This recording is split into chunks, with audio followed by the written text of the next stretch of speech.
Le portail doré de Prestige & Company accueillait la richesse, mais apparemment pas Alicia Monroe, du moins pas dans sa tenue actuelle. Habillée simplement en jean, elle observa le sourire de la directrice Vanessa Whitfield s'effacer dès qu'elle l'aperçut, pour réapparaître aussitôt à la vue d'un couple blanc vêtu de vêtements de créateur. Lorsqu'Alicia demanda à voir un bracelet en diamant, la réponse de Vanessa fut une condescendance enveloppée de soie. Ces pièces nécessitent un engagement sérieux. Pendant ce temps, les employés chuchotaient et ricanaient, ignorant que cette prétendue cliente avait signé, ce matin même, les papiers finaux pour l'acquisition de toute leur entreprise. Seule Maya, une jeune stagiaire, lui offrit de l'eau et un peu de respect au milieu de cette hostilité silencieuse. En quittant la boutique, Alicia sortit calmement son téléphone et prononça 6 mots qui allaient bouleverser leur lendemain. Préparez les licenciements. On repart à zéro. Juste avant de continuer, dites-moi d'où vous nous regardez aujourd'hui. Et si vous aimez ces histoires, assurez-vous de vous abonner car l'épisode spécial de demain est à ne surtout pas manquer. Le soleil du matin reflétait sur les vitres et l'acier du siège de Monroe Luxe alors qu'Alicia Monroe traversait le rez-de-chaussée animé. À 38 ans, elle affichait l'assurance tranquille de celle qui avait bâti un empire de plusieurs milliards en partant de rien. Son tailleur pantalon bien coupé et ses bijoux minimalistes traduisaient une richesse sobre. Mais ses yeux, vifs et observateurs, révélaient bien plus, une femme aguerrie, sur ses gardes, qui avait appris à se protéger du monde. « Bonjour, Madame Monroe » lancèrent plusieurs employés à son passage. Alicia répondit d'un simple hochement de tête, avec un sourire poli mais distant. Elle avait maîtrisé l'art d'être présente tout en gardant ses distances émotionnelles. Les années passées à gravir les échelons lui avaient appris que la vulnérabilité était un luxe qu'elle ne pouvait se permettre. Surtout après les trahisons successives qui avaient jalonné son parcours. En entrant dans son bureau d'angle, les fenêtres du sol au plafond offraient une vue panoramique sur la ville qu'elle avait conquise. Camille Parker, sa chef de cabinet et plus proche confidente, l'attendait déjà avec un café fumant et une tablette remplie de l'agenda du jour. « Les papiers sont arrivés ce matin », annonça Camille en faisant glisser un porte-documents en cuir sur le bureau. « Prestige & Company est officiellement à vous. » Alicia caressa le logo embossé sur la couverture du dossier. Prestige & Company était une ancienne chaîne de joaillerie de luxe, présente dans tout le pays un nom synonyme de prestige, mais aussi tristement célèbre pour son élitisme. L'entreprise perdait de l'argent depuis des années, incapable de s'adapter au nouveau marché. Maintenant, elle lui appartenait. « Merci », répondit Alicia en ouvrant le dossier pour consulter les documents finaux. « L'annonce est-elle planifiée ? » « Le communiqué de presse est prêt pour demain matin », répondit Camille. « L'équipe de communication veut savoir si vous souhaitez faire une déclaration concernant vos projets pour la marque. » Alicia ferma le dossier, songeuse. « Suspendez l'annonce. » Camille releva la tête de sa tablette. « Pour combien de temps ? » « Indéfiniment, » répondit Alicia en se dirigeant vers la fenêtre. « Je veux d'abord voir ce que nous avons vraiment acheté avant de le présenter au monde. » « Je ne comprends pas. » Alicia se retourna, déterminée. Prestige a une réputation, Camille. De l'argent ancien, des mentalités anciennes. Des histoires sur la façon dont il traite certains clients circulent depuis des années. Les procès pour discrimination. Camille hocha la tête, comprenant enfin. Ils ont réglé ça à l'amiable. Exactement. Je veux observer leur culture depuis le terrain avant de lancer le rebranding. Pas d'annonce, pas de communiqué. Pour leur personnel, rien ne change. Camille scruta sa patronne. Vous allez y aller. Incognito ? Un sourire discret se dessina sur les lèvres d'Alicia. Disons que c'est une évaluation culturelle. Plus tard dans l'après-midi, Alicia sortit de sa voiture à 3 rues de la boutique phare de Prestige. Elle avait troqué son costume de créatrice contre un jean sombre, un chemisier simple et un maquillage minimaliste. Ses cheveux, habituellement tirés en chignon lisse, retombaient en boucles naturelles sur ses épaules. La transformation était frappante, d'une PDG à une cliente lambda en moins d'1 heure. La boutique phare trônait au cœur du centre-ville, façade en pierre calcaire, ferronnerie brillante, une opulence d'un autre temps qui contrastait avec le modernisme des enseignes voisines. En s'approchant, Alicia vit un jeune couple blanc accueilli chaleureusement à l'entrée par un vendeur. Elle inspira profondément et poussa la lourde porte vitrée. L'intérieur était tel qu'elle l'avait vu sur les photos de l'acquisition. Moquette épaisse, lustre en cristal, vitrine remplie de bijoux étincelants. Un parfum subtil de luxe flottait dans l'air. Dès son entrée, Alicia sentit les regards se tourner. Un agent de sécurité redressa légèrement son dos, son regard insistant. Deux vendeuses échangèrent un bref coup d'œil avant de se replonger avec une concentration exagérée dans leurs tâches. Au centre du magasin, Vanessa Whitfield assistait un couple âgé. Grande, impeccable, chignon tiré au cordeau, elle incarnait l'esthétique de prestige, raffinée, exclusive, glaciale. Elle leva brièvement les yeux vers Alicia, l'évalua d'un regard, puis se détourna pour poursuivre sa conversation.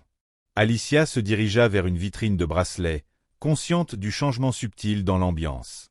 Aucun employé ne s'approcha. Aucun mot d'accueil. Le couple blanc avait reçu le traditionnel « Bienvenue chez Prestige ». Pas elle. Après plusieurs minutes de repérage, un bracelet en diamant avec des saphirs attira son regard.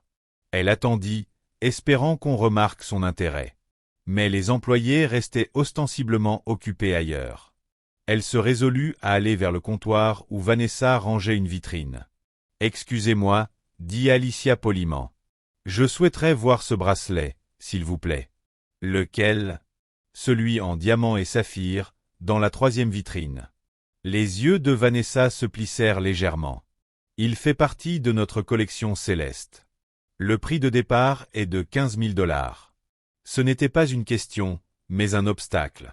« Je comprends, » répondit calmement Alicia. « Je souhaite tout de même le voir. » Le sourire de Vanessa se crispa. « Nous n'ouvrons généralement pas les pièces de grande valeur pour de simples curieux. Peut-être que notre collection en argent sterling vous conviendrait mieux. » L'implication était claire. Un nœud familier se forma dans la poitrine d'Alicia. Ce même sentiment qu'elle connaissait si bien, quand on décidait de sa valeur à partir de son apparence. « Je suis intéressée par le bracelet, » répéta-t-elle, sa voix posée mais ferme. Le sourire de Vanessa ne bougea pas. « Je suis actuellement avec d'autres clients ayant pris rendez-vous.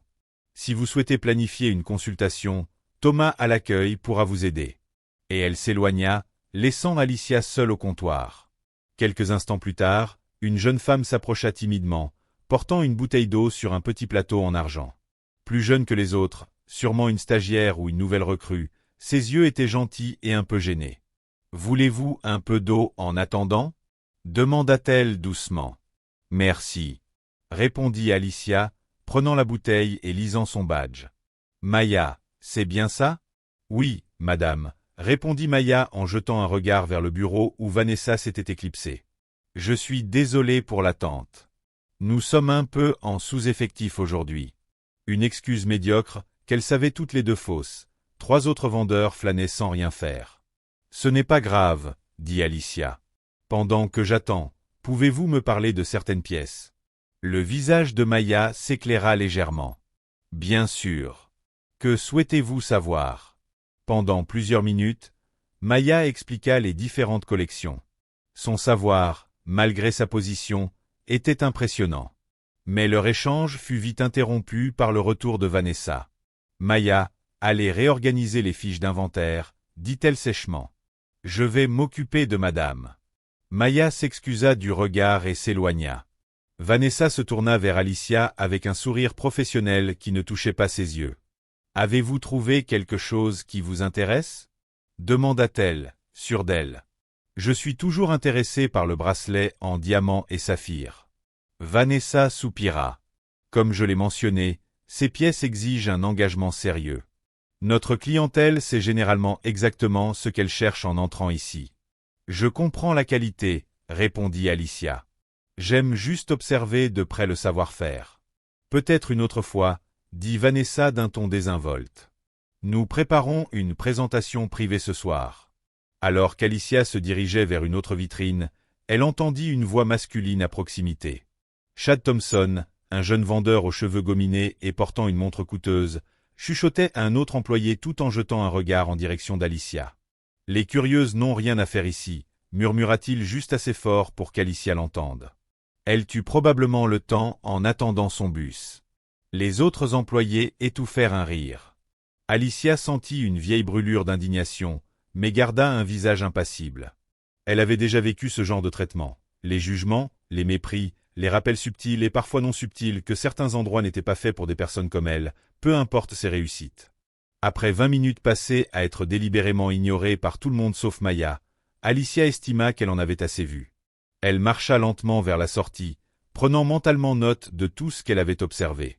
Arrivée à la porte, elle se retourna et croisa le regard de Maya. « Merci d'avoir été la seule à me voir », dit-elle doucement. Dehors, sur le trottoir, Alicia sortit son téléphone et appela Camille. « Comment ça s'est passé ?» demanda Camille. « Prépare les licenciements », répondit Alicia d'une voix calme mais déterminée. « Et avance l'annonce.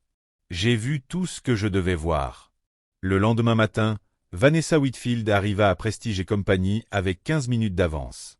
Comme à son habitude. Elle était fière d'être la première à arriver et la dernière à partir. Son dévouement lui avait valu son poste de responsable il y a 5 ans. Le magasin n'ouvrirait au public que dans 1 heure, laissant le temps au personnel de préparer les présentoirs et de consulter les rendez-vous du jour. En déverrouillant la porte d'entrée, Vanessa remarqua quelque chose d'inhabituel. Les lumières étaient déjà allumées. Elle entra prudemment dans la salle principale et aperçut un avis scotché à la porte de la salle de conférence. Réunion d'urgence obligatoire, 8 heures précises.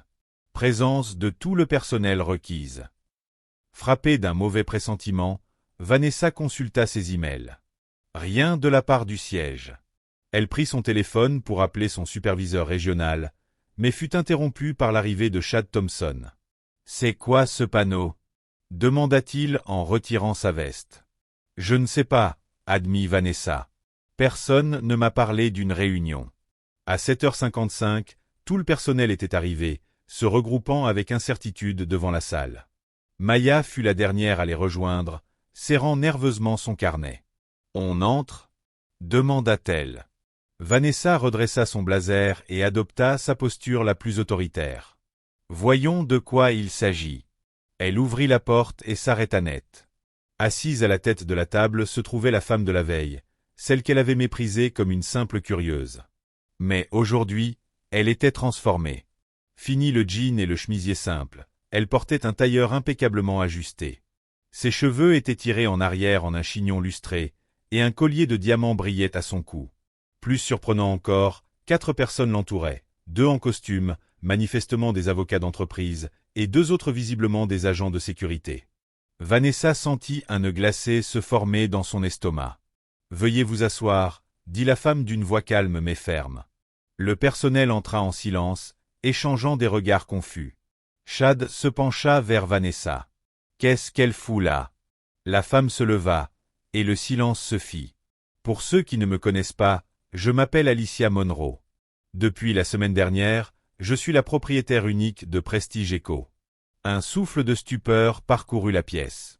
Vanessa sentit le sang quitter son visage. Cette annonce n'était prévue que pour la semaine prochaine, poursuivit Alicia. Mais après ma visite d'hier, j'ai décidé d'accélérer les choses. Elle fit un signe à l'un des avocats, qui distribua des dossiers à chaque membre du personnel. À l'intérieur, vous trouverez la documentation de l'acquisition ainsi qu'un compte-rendu complet de ma visite d'hier. Vanessa ouvrit le sien avec des mains tremblantes. Il contenait des captures de la vidéosurveillance horodatée de la veille, montrant son interaction avec Alicia au comptoir. À côté, des transcriptions de conversations, dont celle où Chad avait parlé de curieuse. Comme vous pouvez le voir, dit Alicia en allumant un grand écran au fond de la salle, je n'ai pas seulement analysé ma propre expérience, mais aussi celle d'autres clients. L'écran montrait une compilation d'enregistrements similaires. Des clients, pour la plupart des personnes de couleur, recevant un traitement bien différent de celui réservé aux clients blancs. Ce n'est pas simplement de la discrimination, déclara Alicia, sa voix prenant une teinte plus tranchante. C'est du sabotage volontaire de mon investissement. Prestige a déjà réglé 3 plaintes pour discrimination au cours des 2 dernières années. Cela m'a été révélé durant l'acquisition. Ce qu'on ne m'a pas dit, c'est que ce comportement continuait.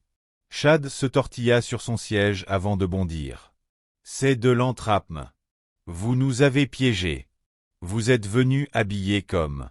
Comme quoi, monsieur Thompson? Coupa Alicia. Comme quelqu'un qui mérite moins de respect. Comme quelqu'un qui n'a pas sa place dans un établissement de luxe. Terminez votre pensée, je vous en prie. Chad se tut, rouge de honte. Je vous ai donné à tous une chance de vous comporter comme des êtres humains décents, continua Alicia. Aucun d'entre vous, à l'exception de Maya, n'a fait preuve de respect ou de professionnalisme. Elle se tourna vers Vanessa, dont le visage s'était figé dans une expression de colère contenue. Madame Whitfield, en tant que responsable, vous donnez le ton à cet établissement. La culture discriminatoire ici présente est le reflet direct de votre gestion. Un avocat glissa un document vers Vanessa. Vous êtes renvoyé. Avec effet immédiat. La sécurité vous accompagnera pour récupérer vos affaires personnelles. Vanessa resta figée, incrédule. Vous n'avez pas le droit. Je suis ici depuis 10 ans. 9 ans et 7 mois, corrigea Alicia. Durant cette période, les plaintes de clients concernant des discriminations ont augmenté de 68% sous votre supervision. Elle se tourna vers Chad. Monsieur Thompson, vous êtes également licencié. Vos propos d'hier enfreignent au moins 6 dispositions de la politique de l'entreprise contre la discrimination. Chad s'emporta. C'est n'importe quoi. Je vous conseille de partir avec dignité, répondit Alicia. 2 agents de sécurité l'entourèrent. À moins que vous ne préfériez que la conversation se poursuive en présence des représentants du bureau du travail, qui rencontrent mon équipe cet après-midi. Alors qu'on les escortait, Vanessa se retourna vers Alicia. Vous le regretterez, souffla-t-elle. Vous n'avez aucune idée de ce que vous venez de déclencher. Après leur départ, un silence pesant régna. Le reste du personnel, figé, baissait les yeux, attendant son sort. Alicia se déplaça lentement jusqu'à Maya. Maya Jenkins, dit-elle plus doucement. Vous êtes ici depuis 7 mois en tant que stagiaire, c'est bien cela? Maya hocha la tête, muette. Hier, vous avez été la seule à faire preuve de courtoisie. La seule à m'avoir proposé de l'aide sans juger mon apparence. Elle glissa un autre document devant Maya. Ce n'était pas un licenciement, mais une lettre de promotion. Vous êtes désormais nommée assistante manager provisoire, avec effet immédiat. Ce poste est à l'essai pour 6 mois. Vous serez évalué sur votre capacité à mettre en œuvre les nouvelles valeurs que je vais introduire. Maya, stupéfaite, regarda la lettre. Madame Monroe, je ne sais pas quoi dire. Dites que vous allez m'aider à reconstruire cet endroit pour qu'il soit à la hauteur de son potentiel, répondit Alicia. Je le ferai. Je vous le promets. Alicia retourna à la tête de la table. Soyons clairs. Le magasin fermera pour le reste de la semaine pour permettre une restructuration. À la réouverture, ce sera avec de nouvelles valeurs, une nouvelle direction et un nouveau regard. Il ne s'agit pas juste d'éviter les procès, mais de bâtir un lieu où chaque client est traité avec dignité. Elle balaya la salle du regard. Vous vous demandez peut-être si vous avez encore un emploi. La réponse est, c'est conditionnel. Vous serez évalué durant les 30 prochains jours. Ceux qui montrent un engagement sincère resteront. Les autres suivront Madame Whitfield et Monsieur Thompson. Le silence était lourd. Certains semblaient soulagés d'avoir une seconde chance. D'autres étaient incertains, ou même hostiles. Ce n'est pas une punition, conclut Alicia, sa voix adoucie. C'est une opportunité de grandir. La seule question est, êtes-vous prêt? Prête à essayer? De l'autre côté de la ville, dans un bar faiblement éclairé qui avait connu de meilleurs jours, Vanessa Whitfield sirotait un whisky, bouillonnant de rage. L'humiliation d'avoir été escortée hors du magasin qu'elle avait dirigé pendant des années, devant les employés qui autrefois la craignaient et la respectaient, était presque insupportable. Eh bien, dit une voix derrière elle. Je n'aurais jamais cru te voir noyer ton chagrin à 10 heures du matin un mardi. Vanessa se retourna et vit Derek Patterson s'asseoir sur le tabouret à côté d'elle. Ancien vice-président de Monroe Luxe, Derek avait été contraint de partir 2 ans plus tôt à la suite d'accusations de malversation financière et de harcèlement. Son apparence autrefois impeccable s'était légèrement négligée. Sa montre de luxe avait été remplacée par un modèle bon marché. « Qu'est-ce que tu veux, Derek ?» demanda Vanessa froidement. « Juste saluer un autre membre du club des victimes d'Alicia Monroe », répondit-il en faisant signe au barman. « Les nouvelles vont vite, apparemment. Comment l'as-tu su ?» Derek esquissa un sourire en coin. « Je me tiens au courant de tout ce qui concerne Monroe Luxe et sa célèbre PDG. Y compris lorsqu'elle licencie quelqu'un d'aussi important que toi. Vanessa l'observa un instant. Elle a détruit ta carrière. Elle a détruit ce qui aurait pu être une carrière bien plus grande, corrigea Derek en prenant son verre. J'étais en passe de devenir directeur financier, jusqu'à ce qu'elle décide que je ne correspondais pas à la culture de son précieuse entreprise. Elle m'a humilié, lâcha Vanessa avec colère. Elle est entrée dans mon magasin en faisant semblant d'être une cliente quelconque, puis m'a renvoyé devant tout le monde le lendemain. Les yeux de Derek s'illuminèrent d'intérêt. Alors elle t'a viré, toi aussi? Pour quelle raison exactement? Pour avoir traité une cliente comme n'importe quel visiteur qui n'a pas l'air de pouvoir s'offrir nos produits, répondit Vanessa sèchement. Elle a parlé de discrimination. Moi, j'appelle ça faire du business. Derek se pencha, baissant la voix. Tu sais, je l'observe depuis un moment, je cherche ses points faibles. Qu'est-ce que tu suggères? Je suggère, dit Derek prudemment, que deux personnes intelligentes avec un grief commun pourraient trouver un moyen de faire regretter très profondément à Alicia Monroe ce qu'elle nous a fait. Un lent sourire s'étira sur le visage de Vanessa, alors qu'elle levait son verre. Je t'écoute. Chez Prestige, Alicia se tenait seule dans la salle d'exposition vide. Le personnel avait été renvoyé pour la journée, avec instruction de revenir demain pour le début de la formation. Les lumières étaient tamisées, projetant de longues ombres sur les vitrines étincelantes. Camille entra par la porte principale et observa l'espace d'un œil critique. « Comment cela s'est-il passé » demanda-t-elle en rejoignant Alicia au centre de la pièce. « Comme prévu, » répondit Alicia. De la surprise, du déni, de la colère chez certains, du soulagement chez d'autres. « Et toi, comment tu te sens » Alicia resta silencieuse un moment, traçant du doigt le bord d'une vitrine. « Je pense à ma mère, » dit-elle finalement. Comment elle a économisé pendant des mois pour s'acheter un simple collier en or pour ses 40 ans. Et comment la vendeuse, dans un magasin pas très différent de celui-ci, l'a suivie comme si elle allait voler quelque chose. Camille hocha la tête, comprenant la portée plus profonde des décisions du jour. Ce n'est pas juste une affaire pour toi. Non, admit Alicia. Mais ça doit aussi être une bonne affaire. Nous avons des actionnaires à satisfaire. Le conseil d'administration te soutient, la rassura Camille. Ton parcours parle pour toi. Alicia hocha la tête, son reflet visible dans la vitrine en verre poli. Elle y voyait les échos de la jeune fille qu'elle avait été, de la femme qu'elle était devenue, et surtout, du futur qu'elle était déterminée à construire. Demain, dit-elle avec une détermination calme, nous commençons à reconstruire. Le soleil du matin filtrait à travers les nouvelles fenêtres installées chez Prestige et compagnie, projetant des rectangles lumineux sur le sol en marbre poli. Une semaine s'était écoulée depuis le licenciement de Vanessa et Chad. Le magasin restait fermé au public. Mais, à l'intérieur, une transformation s'opérait. Alicia était assise à une petite table dans ce qui avait été autrefois la salle de consultation VIP, maintenant réaménagée en espace d'entretien. À ses côtés, Maya passait en revue des dossiers de candidature, de plus en plus confiante chaque jour. « Notre prochain candidat ne devrait pas tarder », dit Maya en regardant sa montre. Alicia hocha la tête en sirotant son café. « Rappelle-moi son profil. » Luis Ramirez, 34 ans, ancien marine, 4 ans d'expérience dans la vente haut de gamme chez Wilson S avant sa fermeture. Ses références le qualifient de calme et exceptionnel avec les clients difficiles.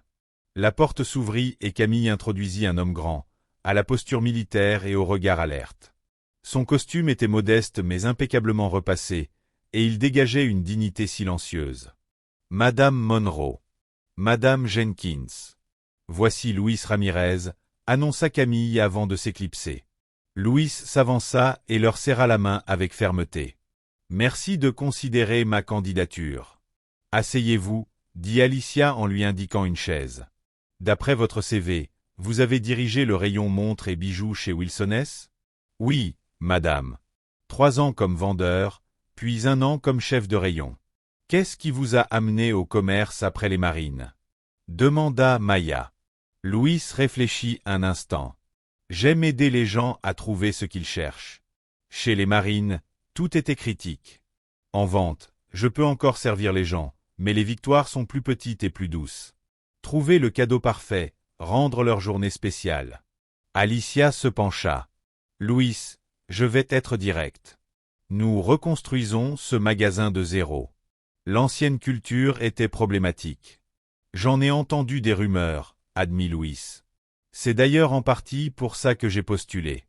Je crois aux secondes chances pour les entreprises et pour les gens. Que feriez-vous si vous voyiez un collègue traiter un client différemment à cause de son apparence? Louis répondit sans hésiter. J'interviendrai immédiatement, je prendrai en charge le client, et ensuite, j'en parlerai en privé avec mon collègue. Si ça continuait, je le signalerai à la direction. Alicia échangea un regard avec Maya. Une dernière question. Pourquoi la bijouterie? Vous pourriez travailler n'importe où avec votre parcours. Louis sourit, son premier vrai relâchement. Ma grand-mère avait un vieux bracelet en argent. Rien d'extraordinaire, mais elle le portait chaque jour de sa vie. Quand elle est morte, elle me l'a laissé avec une note. Souviens-toi, Mio. Les belles choses doivent faire que les gens se sentent beaux, pas petits. Ses yeux croisèrent ceux d'Alicia. Je n'ai jamais oublié ça. Après son départ, Alicia se tourna vers Maya. Qu'en penses-tu? Je pense qu'on vient de trouver notre nouveau responsable de la boutique, répondit Maya avec assurance. Plus tard dans l'après-midi, Alicia rencontra Priya Sharma, une créatrice de bijoux dont le portfolio avait attiré son attention. Contrairement aux autres candidates en tenue d'affaires, Priya portait une tunique en soie colorée sur un jean, avec de délicates boucles d'oreilles de sa propre création. Ces pièces sont extraordinaires, dit Alicia en feuilletant le portfolio. Pourquoi je n'ai jamais entendu parler de vous? Le sourire de Priya était teinté de tristesse. J'essaie de percer dans le milieu depuis 3 ans. La plupart des bijoutiers installés veulent des créateurs qui ressemblent davantage à leur clientèle traditionnelle. Tant pis pour eux, répondit Alicia, s'arrêtant sur un collier magnifique. Parlez-moi de celui-ci. Les yeux de Priya s'illuminèrent. Il est inspiré des bracelets de mariage de ma grand-mère. Vous voyez comment le métal se courbe ici? C'est le même motif transmis depuis des générations dans ma famille. Seriez-vous intéressé par la création d'une collection signature pour nous? Quelque chose qui combine votre héritage avec un design contemporain. Priya la regarda, bouche bée. Vous êtes sérieuse? Absolument. Nous avons besoin de nouvelles voix. De designers qui voient le monde autrement. Les larmes montèrent aux yeux de Priya. Madame Monroe, c'est la première fois qu'un endroit voit mon art, pas juste mon statut de visa. Alicia lui tendit la main. Bienvenue dans l'équipe, Priya. J'ai hâte de voir ce que vous allez créer. La transformation de Prestige se poursuivit à un rythme soutenu. L'espace physique subit une rénovation spectaculaire. Les vitrines intimidantes qui séparaient les clients des bijoux furent remplacées par des présentoirs ouverts et accessibles.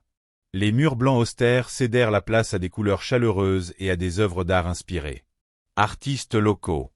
Mais plus important encore, la section VIP a été complètement démantelée. À sa place, Alicia a créé le coin des artisans, un espace où des créateurs comme Priya pouvaient travailler à la vue des clients, démontrant le savoir-faire derrière chaque pièce. Le message était clair, le luxe devait être transparent, pas excluant. Le personnel a aussi changé. En plus de Louis et Priya, Alicia a embauché des personnes au parcours et expériences variées. Certains avec une expertise traditionnelle en joaillerie, d'autres venant d'industries différentes avec des perspectives nouvelles. Maya a prospéré dans son nouveau rôle, non sans défi. Un après-midi, Alicia l'a trouvée au fond du bureau, frustrée après une séance de formation difficile avec l'équipe de vente. « Je ne sais pas si je suis faite pour ça », avoua Maya. La moitié d'entre eux me voient encore comme la stagiaire qui leur apportait le café. Alicia s'assit à côté d'elle et sortit un petit carnet en cuir. C'était mon premier journal de leadership.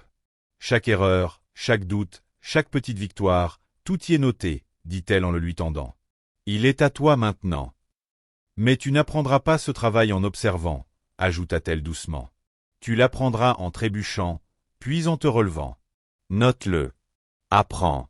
Grandis. Maya accepta le carnet, caressant le cuir usé du bout des doigts.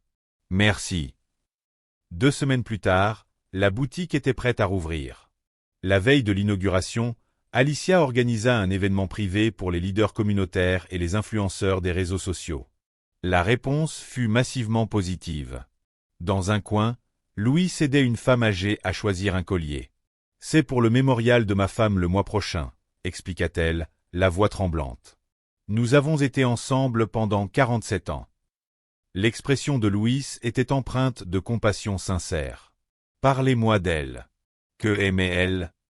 Alors que la femme racontait des souvenirs de son épouse décédée, Louis écouta attentivement, puis la guida vers un pendentif en perles délicats. Les perles deviennent plus belles avec le temps, dit-il. Elles absorbent l'essence de la personne qui les porte. Peut-être que celui-ci pourra porter sa mémoire pour vous. Depuis l'entrée de son bureau, Alicia observait la scène, la gorge nouée. C'était exactement ce qu'elle espérait créer, un endroit où les bijoux avaient du sens, pas juste de la valeur. Plus tard ce soir-là, après l'événement, Alicia lança une nouvelle tradition, des soirées hebdomadaires de création pour des lycéennes issues de quartiers défavorisés. Le programme, appelé Futurs Artisans, offrait mentorat, matériel et un espace sécurisé pour exprimer leur créativité. Quand j'avais votre âge, dit-elle au premier groupe, personne ne m'a jamais dit que je pouvais créer du luxe. Ils doutaient même que je puisse en acheter. Mais cela s'arrête avec vous.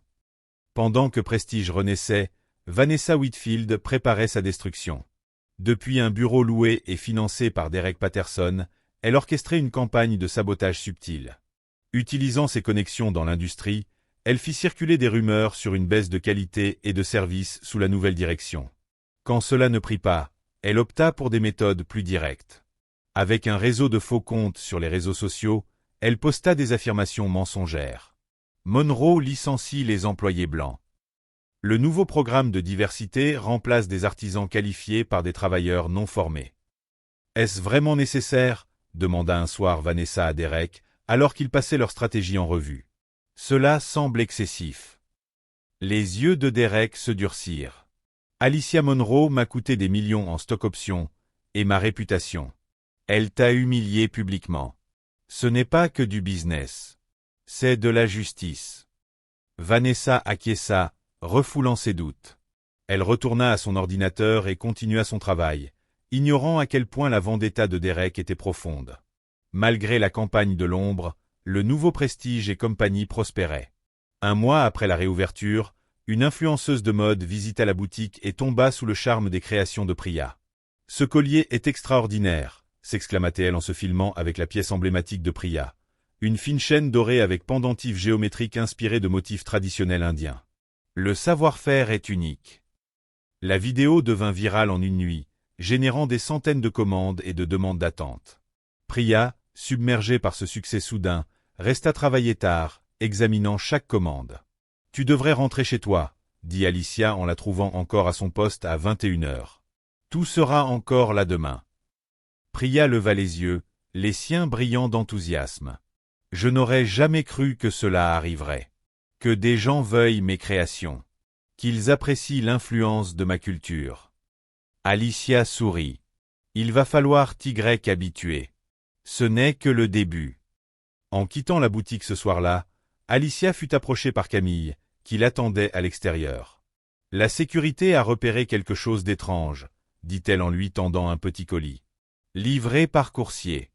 Aucun expéditeur indiqué. » Alicia ouvrit prudemment le paquet. À l'intérieur, un pendentif en diamant, identique à celui qu'elle portait le jour d'un incident humiliant dans une autre bijouterie, des années auparavant. En dessous, un mot manuscrit. « Tu ne devrais pas jouer à te déguiser là où tu n'as pas ta place. » Le sang quitta le visage d'Alicia. Seule une personne connaissant intimement son passé pouvait comprendre la signification de ce pendentif. « Renforce la sécurité, » dit-elle à Camille, la voix ferme malgré son cœur affolé. « Et préviens l'équipe. Vanessa travaille avec quelqu'un qui me connaît trop bien. » Avis une étoile. Le personnel était impoli avec les clients blancs, mais servile avec les minorités. Lut Maya sur sa tablette. C'est le 5e cette semaine. Alicia, Louis et Priya se retrouvèrent dans la salle de réunion pour leur briefing du matin. L'ambiance était tendue face à la montée des critiques négatives sur les plateformes en ligne. Ils utilisent tous un langage similaire, nota Louis. Comme s'ils suivaient un script. Probablement, répondit Alicia. Vanessa est méthodique. On devrait leur répondre, demanda Priya. Alicia secoua la tête. C'est ce qu'ils veulent. Nous entraîner dans un combat public qui nous fera tous mal paraître. Pour l'instant, Concentrons-nous sur nos clients et notre travail. L'équipe acquiesça, même si Alicia voyait l'inquiétude dans leur regard. En sortant, Camille entra, l'air préoccupé. La campagne des citoyens préoccupés prend de l'ampleur, rapporta-t-elle une fois seule. Plusieurs médias locaux ont repris l'histoire. Ils parlent de discrimination inversée. La mâchoire d'Alicia se serra. Évidemment. Il y a pire, poursuivit Camille. Ils utilisent des extraits modifiés de nos caméras de sécurité, montés sélectivement pour faire croire qu'on favorise certains clients selon leur race.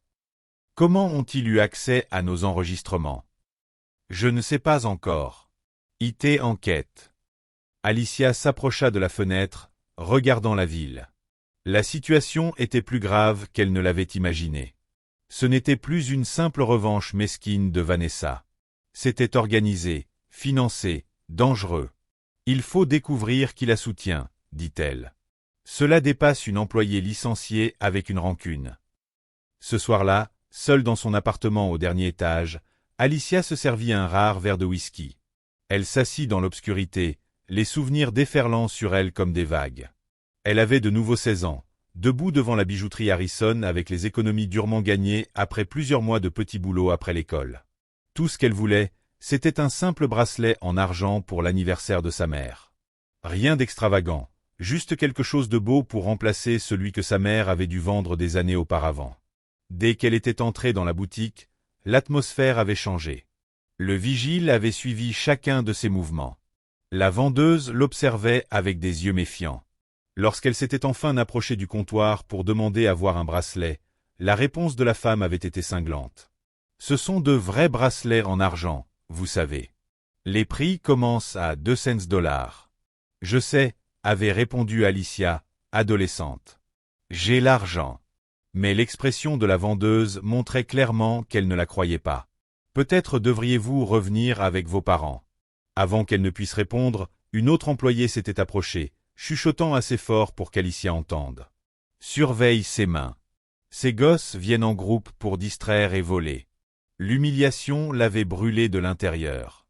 Et le pire, c'est quand le directeur lui avait demandé de partir, escorté par le vigile. Dans la rue, les passants la fixaient, pensant qu'elle avait fait quelque chose de mal. Ce soir-là, elle s'était fait une promesse. Un jour, elle posséderait des lieux comme Harrison. Elle les transformerait, et plus jamais personne ne se sentirait comme elle s'était sentie ce jour-là. Le souvenir s'estompa, laissant Alicia seule dans son appartement plongé dans l'obscurité, son verre de whisky toujours intact à la main. La honte de ce moment avait alimenté son ascension, la poussant à aller jusqu'à l'université, l'école de commerce, et à fonder Monroe Luxe. Maintenant, l'histoire se répétait. Mais cette fois, elle avait le pouvoir de se battre. Le lendemain matin, Alicia reçut un appel de Thomas Blackwell, un membre influent du conseil de Monroe Luxe. Les résultats trimestriels sont excellents dans l'ensemble, commença-t-il. Mais il y a des inquiétudes concernant la situation de Prestige. Quelles inquiétudes exactement? Demanda Alicia, sachant déjà la réponse. La mauvaise presse prend de l'ampleur. Plusieurs investisseurs ont appelé pour se demander si c'est le bon moment pour une expérience sociale. La main d'Alicia se crispa sur le téléphone. Ce n'est pas une expérience, Thomas. C'est une décision commerciale basée sur des études de marché. Le luxe exclusif est en déclin. Les jeunes générations veulent de l'authenticité et de l'inclusivité. Je comprends, répondit Thomas prudemment. Mais peut-être vaudrait-il mieux que vous preniez du recul par rapport aux boutiques et que vous vous concentriez sur la stratégie globale.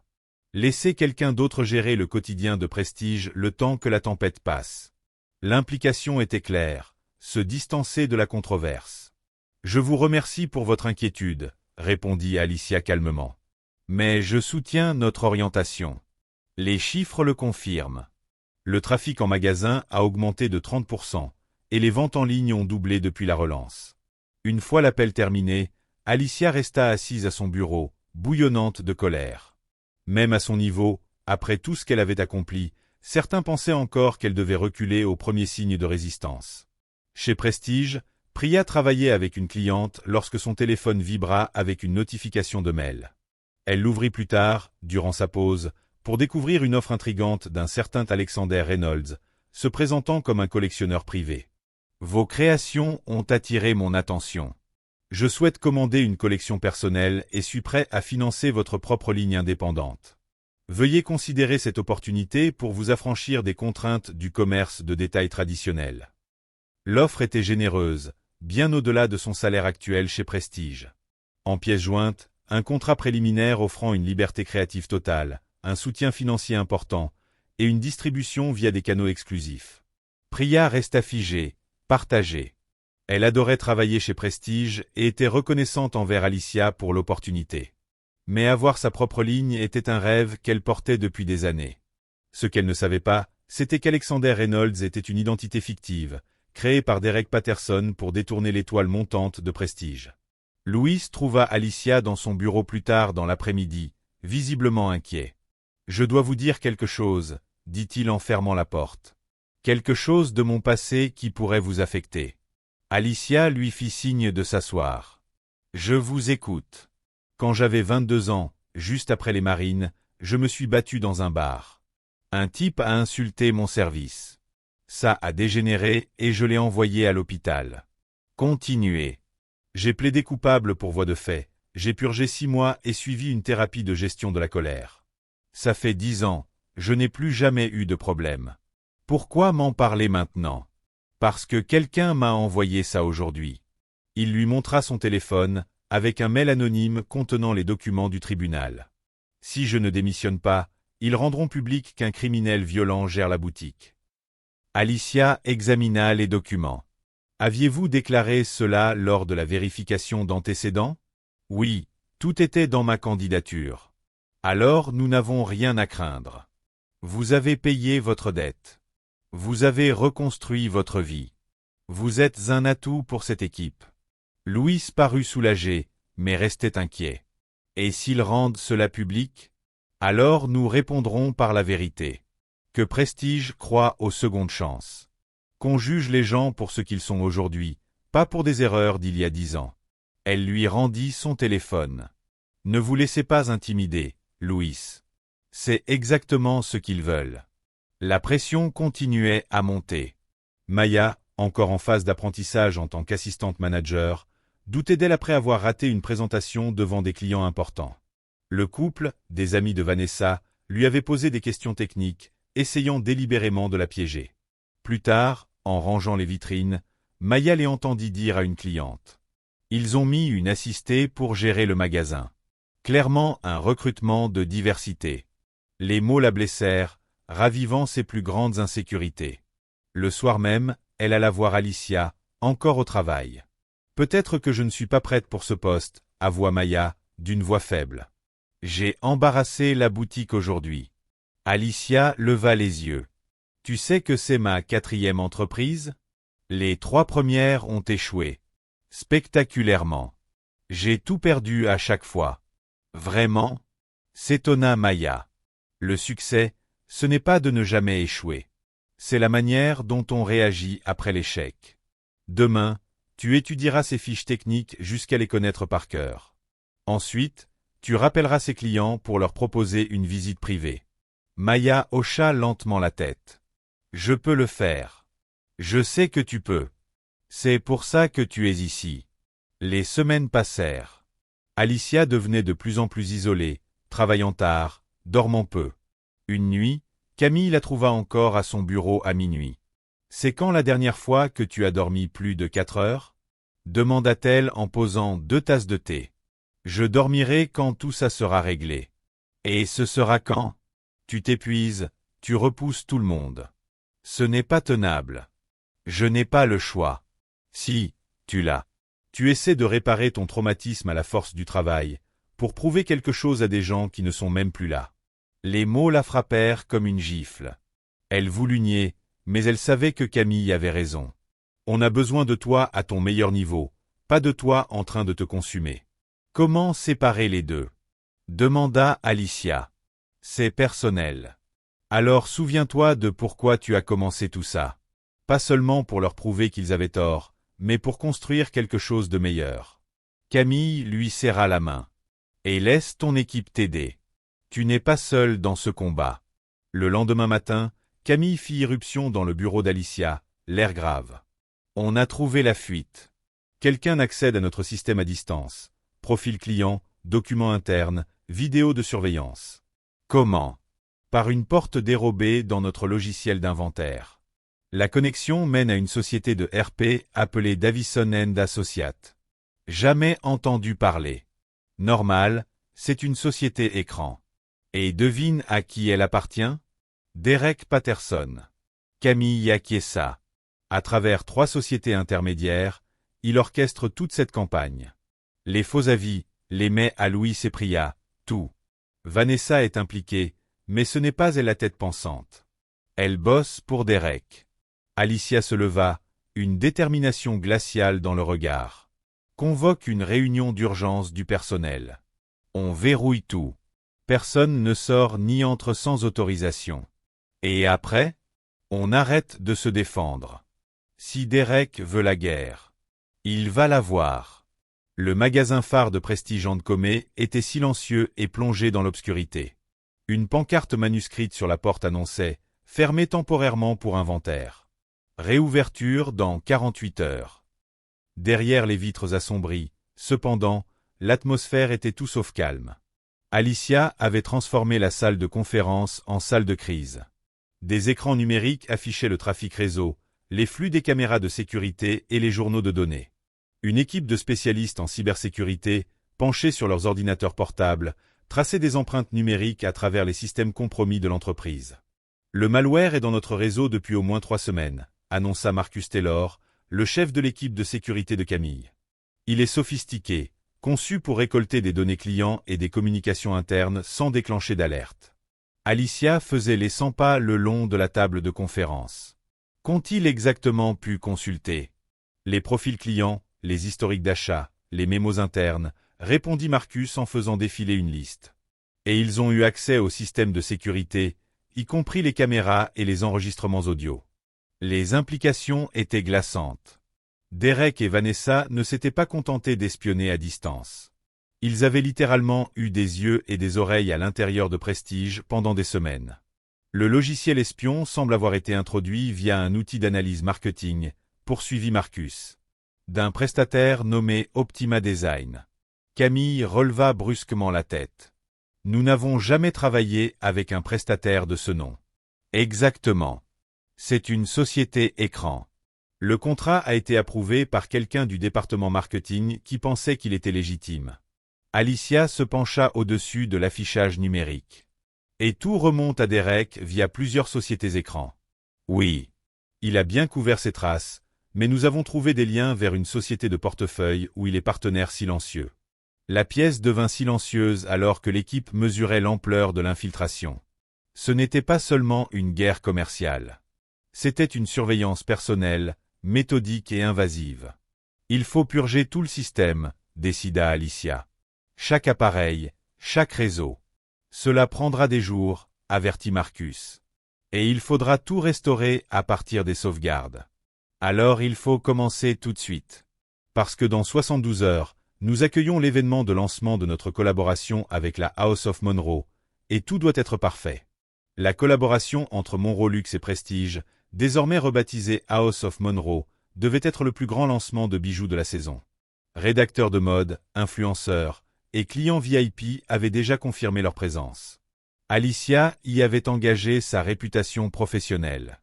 Devrait-on envisager de reporter? Demanda Camille doucement. Alicia secoua la tête. C'est exactement ce que Derek veut. Nous poursuivons comme prévu, mais on vérifie tout. 2 fois. Le lendemain matin, Alicia réunit le personnel dans la salle d'exposition principale. Des visages mêlés de confusion, d'anxiété et de soupçons la fixaient. La fermeture soudaine et la présence du personnel de sécurité avaient instauré une ambiance pesante. Je sais que les dernières 24 heures ont été déstabilisantes, commença Alicia. Et je vous dois une explication.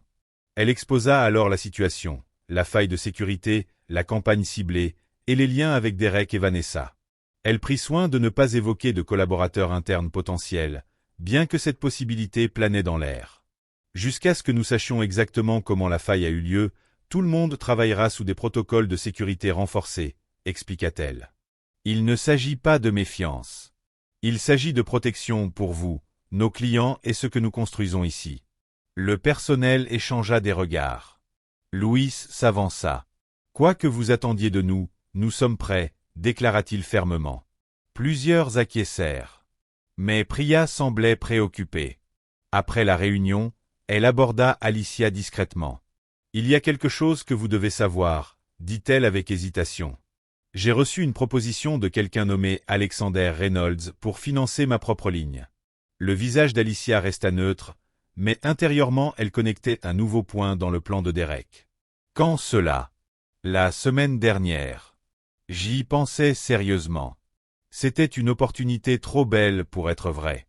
As-tu partagé des designs ou des infos avec lui ? Non. Quelque chose clochait dans toute cette affaire. L'offre était trop parfaite, trop généreuse pour quelqu'un qui ne m'avait jamais rencontré. Alicia posa une main sur son épaule. Merci de m'avoir dit ça. Et d'avoir écouté ton instinct.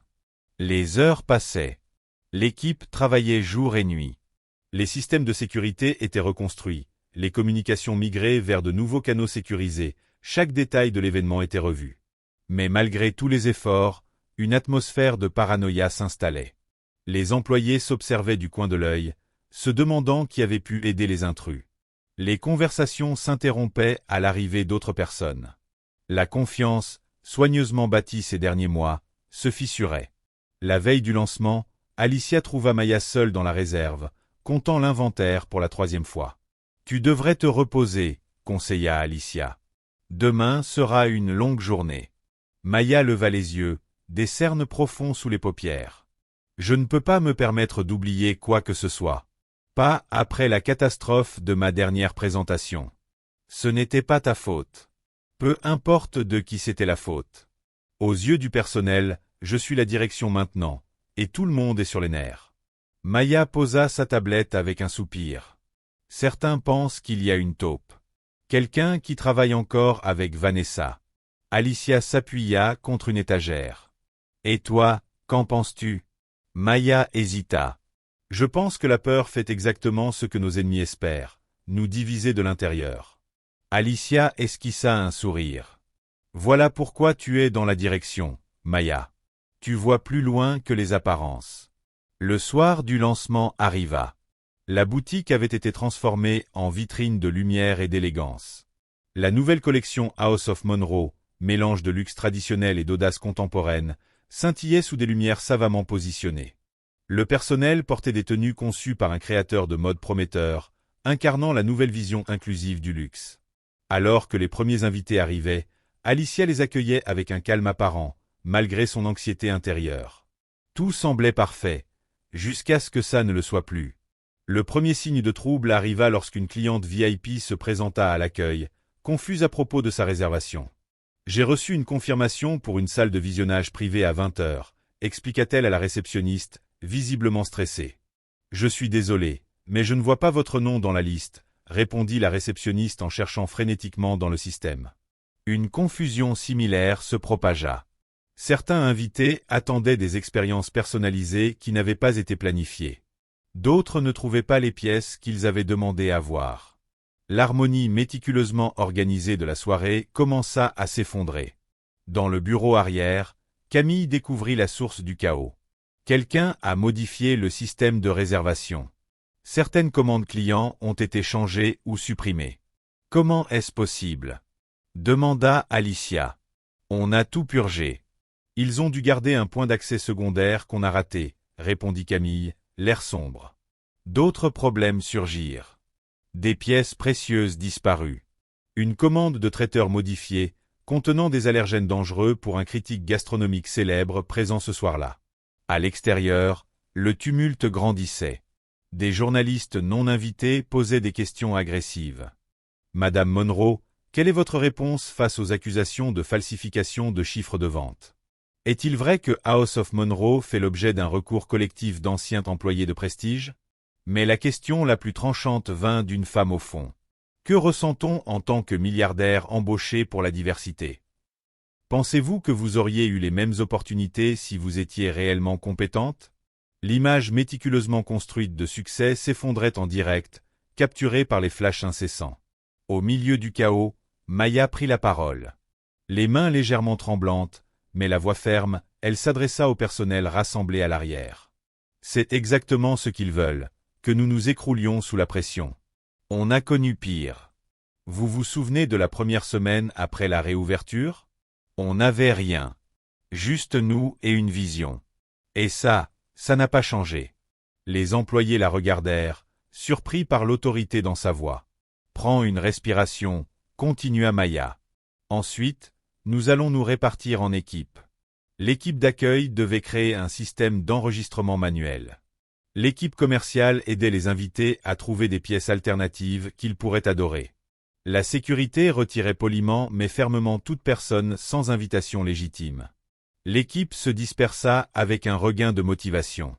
Alicia observait depuis l'embrasure de la porte un mélange de fierté et de gratitude sur le visage. C'était la Maya qu'elle avait vue en elle depuis le début, qui trouvait sa voie au milieu de la crise. Pendant ce temps, Louis menait sa propre enquête. Lors d'une ronde de sécurité, il remarqua un homme en uniforme de restauration accéder à une zone de stockage restreinte près de la salle des serveurs. Malgré sa carrure, Louis s'approcha silencieusement par derrière. « Cette zone est réservée au personnel », dit-il calmement. L'homme se retourna, surpris. « On m'a demandé de réapprovisionner les seaux à glace. »« La glace est conservée dans le bar principal », répondit Louis, remarquant le regard nerveux de l'homme vers les armoires des serveurs. « Badge d'identification, s'il vous plaît. » Au lieu d'obéir, l'homme bouscula Louis et sprinta vers la sortie. Louis le rattrapa dans le couloir, utilisant son entraînement militaire pour le maîtriser sans faire de scène. Une fouille révéla une clé USB dans la poche de l'homme ainsi qu'un badge temporaire délivré par Optima Design.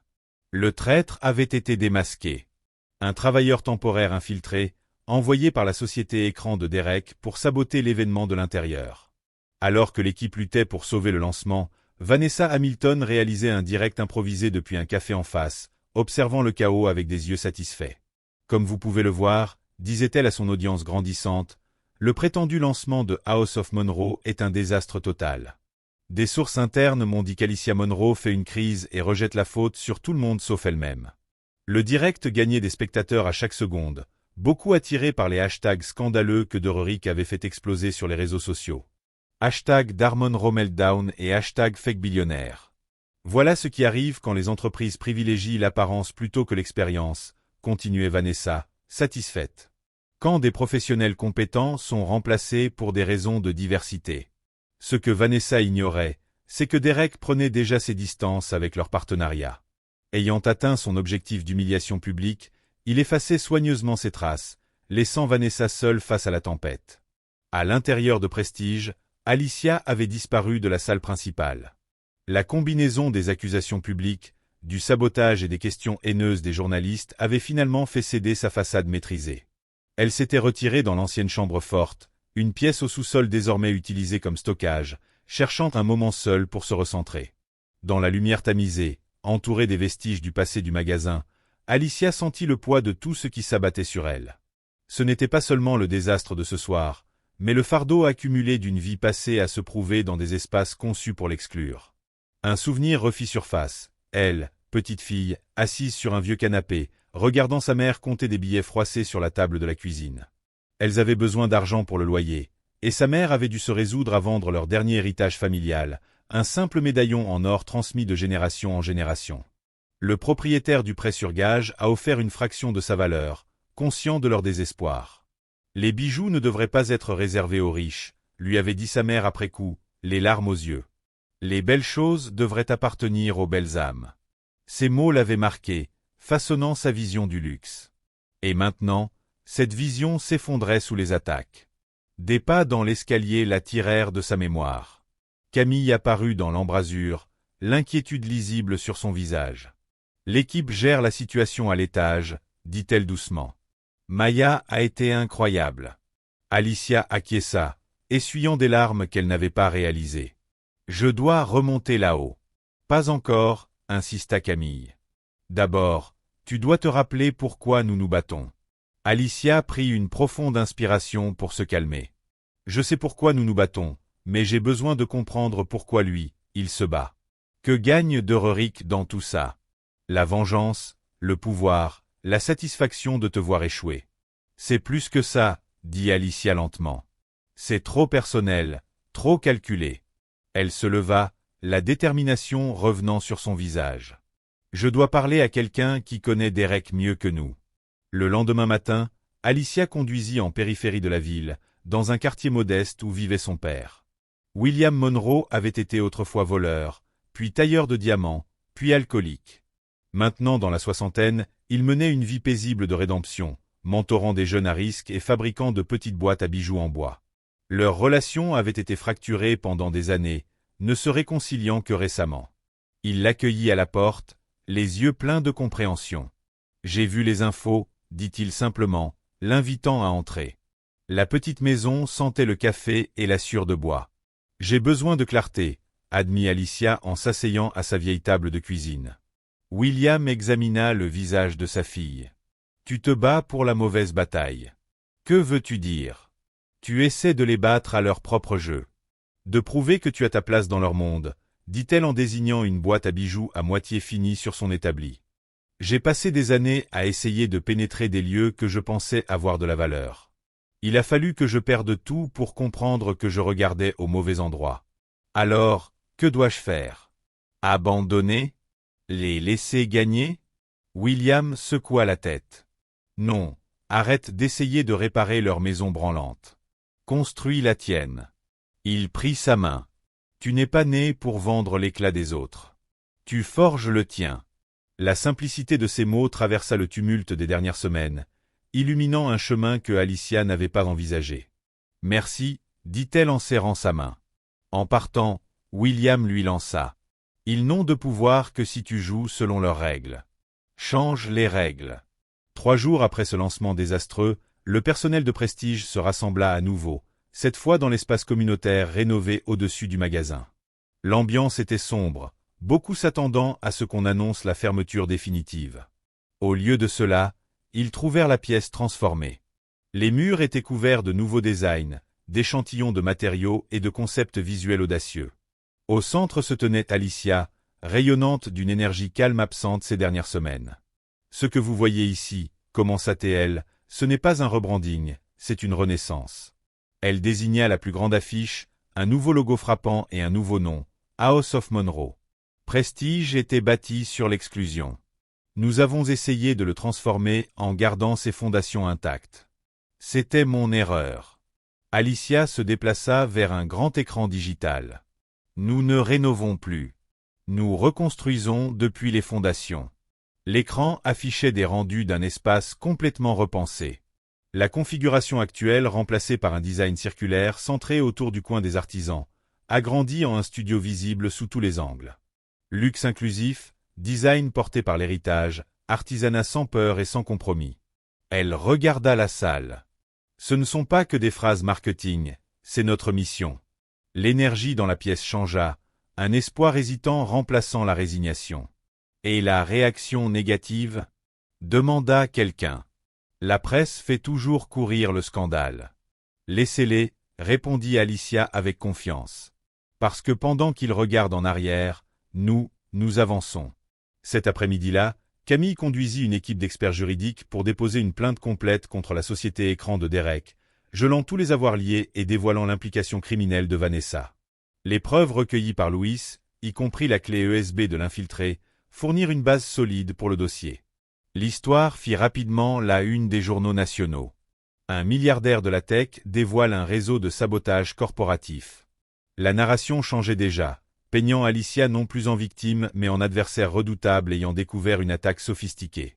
En parallèle, Alicia rencontra Priya en privé, qui était restée étrangement silencieuse depuis la catastrophe du lancement. « On m'a proposé un poste chez Bergman Jewelry », admit Priya. « Ils m'ont contacté hier. » Alicia hocha la tête, sans surprise. « C'est une bonne entreprise, traditionnelle mais solide. »« Je n'ai pas encore accepté », continua Priya. « Je voulais d'abord t'en parler. »« Pourquoi ?» Priya désigna son poste de travail où étaient étalés des dessins pour sa collection héritage. « Parce que c'est le premier endroit qui m'a vu, qui m'a vraiment vu. Pas seulement mon talent, mais ma culture, ma perspective, ma voix. Et maintenant, d'autres. Elle le voit aussi. Alicia a dit, c'est une bonne chose. Ça l'est. Priya était d'accord. Mais ils ne veulent que tirer profit de ce que tu as aidé à créer. Ils ne veulent pas investir dans ce que je pourrais devenir. Elle a pris un croquis, un collier frappant qui mêlait des motifs indiens traditionnels à des éléments contemporains. C'est ça que je veux construire, pas chez Bergman, pas avec un investisseur factice comme Reynolds. Ici, avec des gens qui comprennent que le luxe peut avoir des racines et une âme. Alicia sourit, sincèrement touchée. Dans ce cas, j'ai une proposition pour toi. Elle fit glisser un dossier sur la table. Pleine autorité créative sur la ligne héritage, ton nom sur la collection et un pourcentage des bénéfices. Les yeux de Priya s'agrandirent en lisant le contrat. C'est plus que ce à quoi je m'attendais. C'est ce que tu as mérité, répondit simplement Alicia. La transformation de Prestige en House of Monroe s'est déroulée à une vitesse fulgurante. La boutique ferma pour une rénovation complète de 3 semaines, rouvrant avec un design qui ne ressemblait plus en rien à son ancien décor. Fini les vitrines intimidantes en verre et les zones barrées de cordons en velours. À leur place, un espace fluide organisé autour d'un atelier d'artisan central où Priya et d'autres designers travaillaient en pleine vue des clients. Les murs présentaient des œuvres d'artistes locaux et les vitrines étaient arrangées pour raconter des histoires plutôt que simplement afficher des prix. Louis, désormais promu chef de la sécurité et des relations communautaires, mit en place une approche révolutionnaire de la sécurité en boutique, basée sur l'accueil plutôt que la suspicion. Son équipe avait été formée pour saluer chaque client avec le même respect, quelle que soit son apparence ou sa tenue. Sa promotion s'accompagnait d'une autre évolution importante. Après mûre réflexion, Alicia avait décidé de rendre publique l'histoire passée de Louis. « Ton histoire est un atout, pas un handicap », lui dit-elle. Elle représente exactement ce que House of Monroe incarne, la croissance, les secondes chances et le fait de juger les gens pour ce qu'ils sont aujourd'hui. Avec la permission de Louis, la boutique lança un partenariat avec un groupe local de soutien aux anciens combattants, offrant formation et opportunités d'emploi. Le programme attira rapidement l'attention, d'autres entreprises s'enquérant de la possibilité d'implémenter des initiatives similaires. Un après-midi, Louis fut surpris de trouver le même groupe d'anciens combattants, qui autrefois se montraient sceptiques à son égard, assis dans l'espace communautaire, écoutant attentivement alors qu'il expliquait le programme de formation. « Tu as construit ça ?» demanda un ancien marine bourru en désignant l'espace autour d'eux. « Non, » répondit Louis. « Nous l'avons tous construit, et nous construisons encore. » La transformation de Maya fut sans doute la plus remarquable. L'ancienne stagiaire hésitante gérait désormais avec confiance une équipe de nouvelles recrues, dont une jeune femme qui lui rappelait elle-même 6 mois auparavant. « Tu as l'air nerveuse », observa Maya alors que la nouvelle assistante arrangeait une vitrine d'un geste tremblant. « Je n'ai jamais travaillé dans un endroit aussi agréable », avoua la jeune femme. Maya sourit, se souvenant de ses propres premiers jours. « Moi non plus. Mais ce qui rend cet endroit agréable, ce ne sont pas les sols en marbre ou les bijoux chers. Ce sont les gens qui voient ton potentiel même quand tu ne le vois pas toi-même. » Plus tard, Alicia trouva Maya en train de former le nouveau groupe. Son leadership naturel était évident dans la façon dont l'équipe répondait à ses conseils. « Ils te respectent, » remarqua Alicia après coup. « Ils respectent ce que tu as construit, » corrigea Maya. « Non, » insista Alicia. « Ils te respectent parce que tu l'as mérité, surtout pendant la crise du lancement. Ce n'était pas ma voie qu'ils ont suivie. C'était la tienne. » Le Legacy Lab, autrefois un petit atelier hebdomadaire, devint une institution permanente de House of Monroe. L'espace offrait une éducation au design, à la métallurgie et aux compétences commerciales aux jeunes femmes issues de communautés défavorisées. Lors d'une session, Alicia regarda des filles qui étaient arrivées avec les yeux baissés et la voix hésitante, débattre passionnément de concepts de design et de stratégie de marché. L'une d'elles avait créé un pendentif inspiré du parcours de sa grand-mère venue d'Haïti. Une pièce si frappante que Priya avait intégré des éléments dans sa prochaine collection, la jeune créatrice étant créditée et rémunérée. « Ce n'est pas de la charité », expliqua Alicia à un journaliste venu profiler le programme. « C'est un investissement. L'avenir du luxe ne viendra pas des mêmes cercles exclusifs qui l'ont défini pendant des siècles. Il viendra de nouvelles voies avec des perspectives fraîches. » Alors que la réputation de House of Monroe grandissait, des célébrités influentes et des magnats de la mode commencèrent à s'y intéresser. Ce qui avait commencé comme un rebranding controversé était de plus en plus reconnu comme l'avant-garde d'une nouvelle approche du luxe, qui valorisait l'histoire, l'authenticité et l'inclusion, sans sacrifier la qualité ni le savoir-faire. Lorsque les rapports financiers trimestriels furent publiés, ils révélèrent quelque chose de remarquable. House of Monroe dépassait toutes les prévisions avec des chiffres de vente qui firent taire même les membres du conseil les plus sceptiques. Lors de la réunion des investisseurs, Camille présenta les données avec une confiance mesurée. « Les chiffres parlent d'eux-mêmes », conclut-elle. « Ce n'est pas seulement une bonne performance, c'est une redéfinition de ce que la performance signifie dans ce secteur. » Un membre du conseil, qui avait été particulièrement critique, se renversa dans son fauteuil, un air songeur sur le visage. « Je vous dois des excuses, Alicia, dit-il enfin. Ce n'est pas seulement une marque que vous bâtissez. C'est un mouvement. » Alors que House of Monroe prospérait, la fortune de Vanessa Hamilton prit un tournant dramatique. Les preuves contre elle s'accumulaient, aboutissant à son arrestation pour espionnage industriel et fraude. Dans une tentative désespérée de sauver les meubles, elle avait essayé de lancer une ligne de bijoux contrefaits utilisant des designs volés dans les fichiers numériques de Priya. Le coup final fut porté lorsque ses liens financiers avec Derek furent révélés, montrant qu'elle n'avait été qu'un pion dans son plan de vengeance. Au fur et à mesure que l'affaire avançait, Derek se distança complètement, laissant Vanessa seule face aux conséquences. Le jour de sa comparution, Vanessa était assise dans une cellule d'attente regardant un reportage télévisé sur la dernière réussite de House of Monroe, un prestigieux prix de l'industrie pour l'innovation. La caméra montra Alicia, resplendissante dans une robe comprenant des éléments conçus par une étudiante du Legacy Lab, acceptant le prix avec grâce. Le gardien lui demanda si elle voulait que la télévision soit éteinte. « Non, » répondit-elle, son expression impénétrable. « Laissez-la allumer. » La chute de Derek Patterson fut plus graduelle, mais tout aussi décisive. L'enquête sur ces sociétés écrans. Une affaire de malversation financière s'étendait bien au-delà de sa vendetta contre Alicia. Plusieurs chefs d'accusation furent déposés et des procédures d'extradition commencèrent pour le ramener depuis le refuge offshore où il s'était enfui. Avant de disparaître, il envoya à Alicia une dernière communication, un email sarcastique avec pour objet « Profite bien de ta petite boutique ». Alicia imprima le message et l'encadra, y ajoutant un petit post-it qui disait simplement « Carburant ». Dans son bureau à la House of Monroe, entouré des preuves de tout ce qu'ils avaient bâti à partir des cendres du sabotage, Alicia se retrouva à réfléchir au parcours accompli. Ce qui avait commencé comme une croisade personnelle contre la discrimination s'était transformé en quelque chose de bien plus profond, une réinvention du luxe, de ceux qu'il pouvait servir et des voix qu'il pouvait amplifier. La boutique en dessous bourdonnait d'activités, les clients échangeaient avec le personnel, des artisans travaillaient dans l'atelier central, de jeunes femmes du Legacy Lab présentaient leurs projets de semestre à des mentors de l'industrie. C'était cela, Alicia le comprit, le véritable succès. Non pas prouver que ses détracteurs avaient tort, mais créer quelque chose de si juste que leurs critiques devenaient sans objet. Ne pas lutter pour une place à leur table, mais construire une nouvelle table entièrement. Alors que le soir tombait, Alicia traversa une dernière fois la salle d'exposition avant de rentrer chez elle. Au centre de l'atelier artisanal se trouvait la dernière création de Priya. Un collier splendide qui racontait une histoire de transformation, de beauté forgée dans le feu. « Parfait !» murmura Alicia pour elle-même. « Absolument parfait !» dit Sachs. Quelques mois après la renaissance de House of Monroe, Alicia était assise dans son bureau, examinant une invitation arrivée ce matin même. L'Association nationale des femmes en affaires voulait qu'elle prononce le discours principal lors de leur conférence annuelle, un honneur prestigieux réservé généralement aux leaders établis de l'industrie.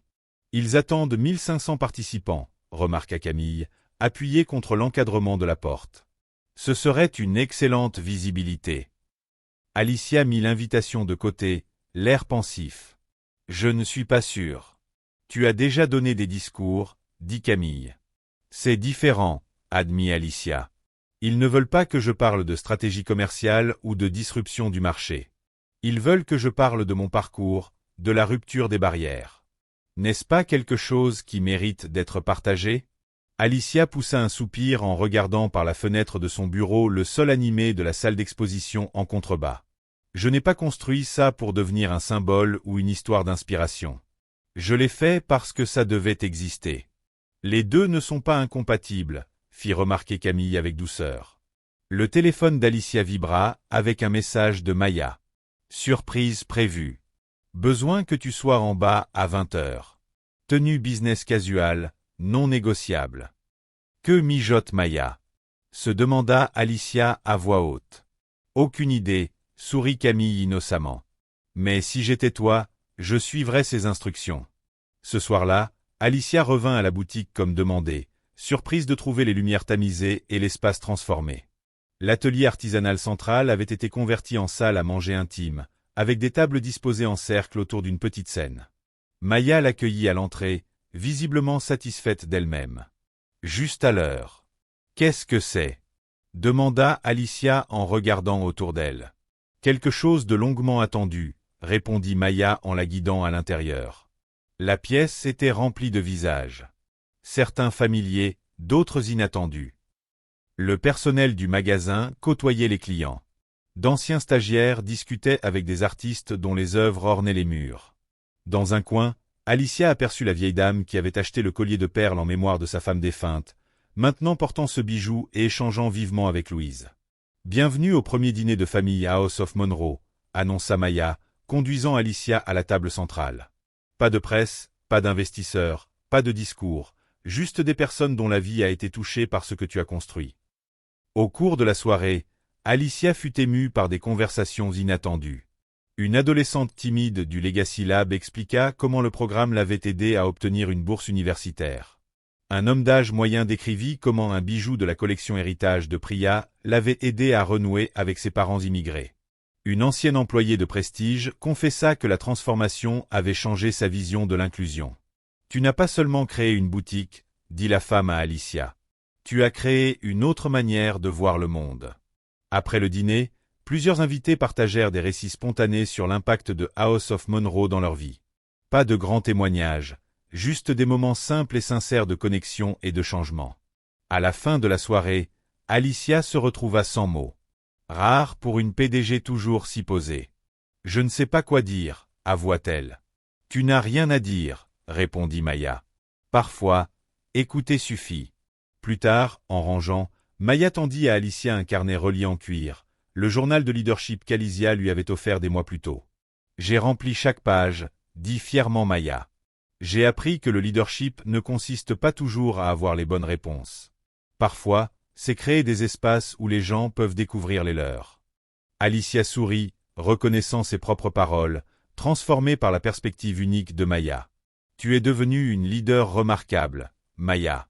J'ai eu un bon exemple à suivre. » Le dimanche suivant, Alicia fit un voyage difficile jusqu'à un hospice en périphérie de la ville. La santé de son père s'était rapidement détériorée ces dernières semaines. Ses années de vie rude le rattrapaient enfin.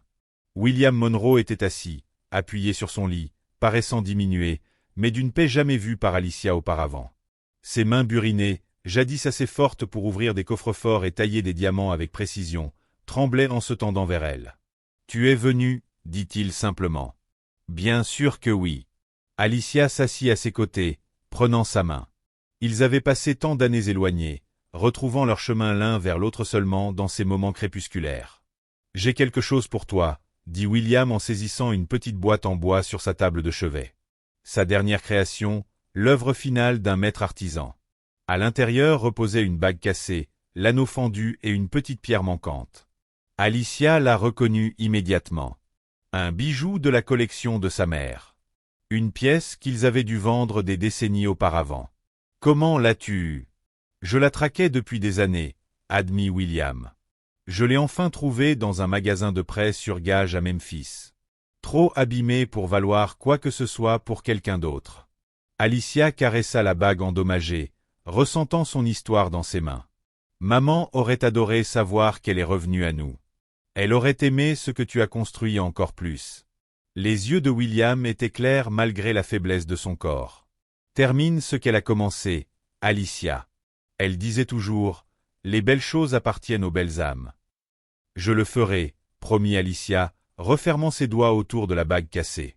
De retour à House of Monroe, Alicia s'assit à sa table de dessin pour la première fois depuis des années. Bien qu'elle ait bâti un empire de bijoux valant 1 milliard, elle avait depuis longtemps cessé de créer elle-même, absorbée par les exigences de la gestion de l'entreprise. Maintenant, avec le cadeau de son père devant elle, elle sentit la flamme créative renaître. Travaillant tard dans la nuit, elle esquissa un design inédit dans la collection House of Monroe. Une bague construite autour des morceaux cassés de celle de sa mère, incorporant les fissures plutôt que de les cacher. Elle l'appela la bague Résilience, une pièce unique qui transformait le dommage en élément central de son design, avec de nouvelles pierres. Nichées dans les fissures, renforçant, tout en mettant en valeur les cassures originales. Lorsque Priya vit le design le lendemain matin, elle fut stupéfaite. C'est extraordinaire la façon dont tu as utilisé les fractures comme un atout plutôt qu'un défaut. Penses-tu que cela peut être réalisé? Demanda Alicia. Priya étudia attentivement le croquis. Ce sera un défi. Nous devrons stabiliser le métal original sans perdre son caractère. Mais oui, c'est faisable. Alors, faisons-le. Pas pour la vente, pour la collection permanente. Au printemps, la maison Monroe continuait de prospérer. Priya reçut une invitation personnelle pour présenter son travail à la Fashion Week de Paris, un honneur rare pour une créatrice émergente. « Tu dois venir avec moi », insista Priya en montrant l'invitation à Alicia. « Ta vision a rendu cela possible. » Alicia sourit mais secoua la tête. « C'est ton moment, Priya. Ton talent, ton héritage, ta vision.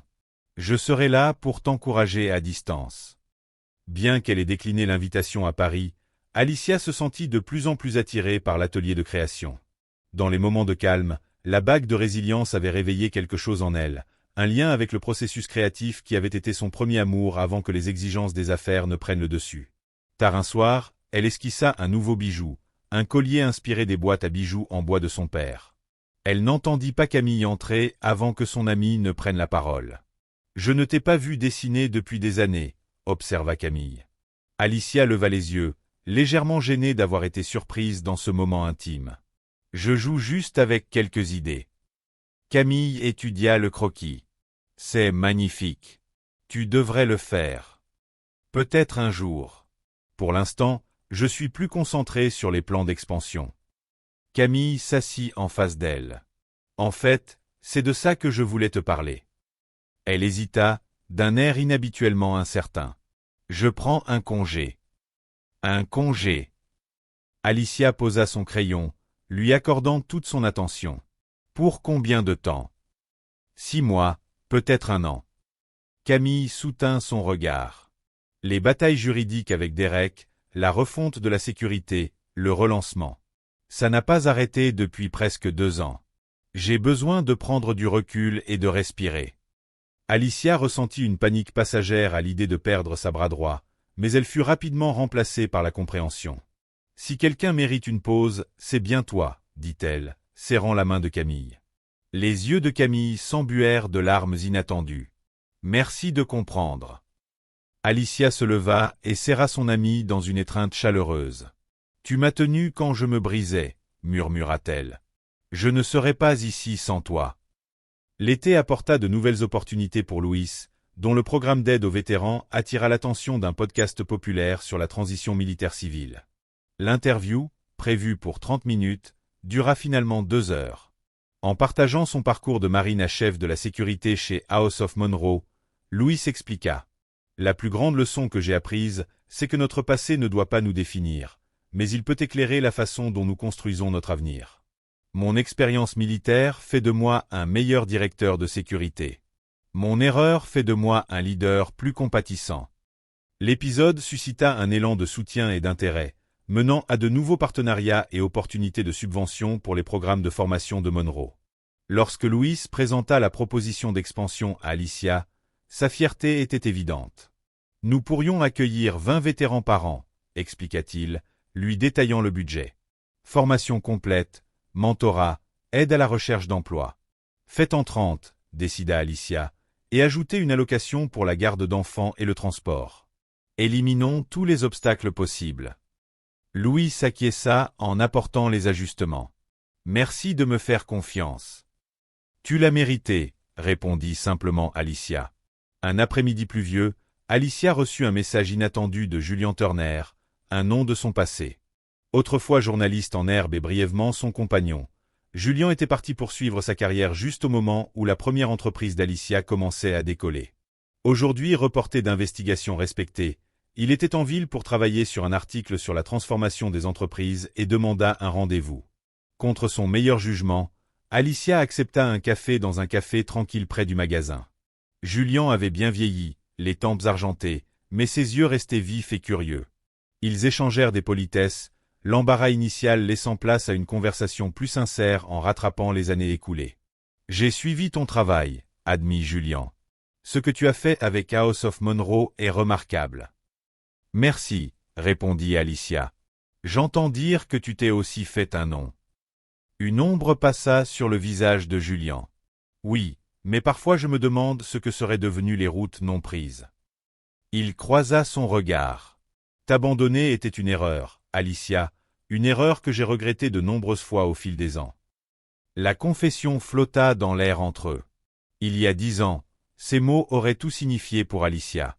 Aujourd'hui, ils n'étaient qu'une reconnaissance d'un chapitre clos depuis longtemps. « Nous avons tous les deux choisi nos chemins, » dit-elle doucement. « Et nous avons accompli ce que nous voulions. Voudrais-tu envisager ?» Julian commença, puis se ravisa. « Désolé, c'est présomptueux de ma part. » Alicia sourit, une chaleur sincère dans son expression. « Dans une autre vie, peut-être. Mais je ne cherche pas une relation en ce moment, Julian. J'entends enfin ma propre voix clairement après des années. Je dois l'écouter. » Ils se séparèrent chaleureusement, mais avec finalité. Julian respecta sa décision sans insister. En revenant vers le magasin, Alicia ressentit une légèreté surprenante. « Peut-être que j'avais besoin d'être seule, » pensa-t-elle, « pour pouvoir m'entendre. » Le Legacy Lab continua de croître, s'étendant de la conception de bijoux à la gestion d'entreprise, au marketing et à l'entrepreneuriat. Lorsque le programme remporta un prix national d'éducation artistique, Alicia reçut une lettre d'une des premières participantes, une jeune fille de 17 ans issue du quartier le plus défavorisé de la ville. « Avant le Legacy Lab, écrivait-elle, je n'aurais jamais pensé que le luxe pouvait me concerner. C'était quelque chose que d'autres créaient, que je pouvais vendre, nettoyer ou admirer de loin, mais jamais faire moi-même. Tu m'as fait croire que je pouvais appartenir à la brillance.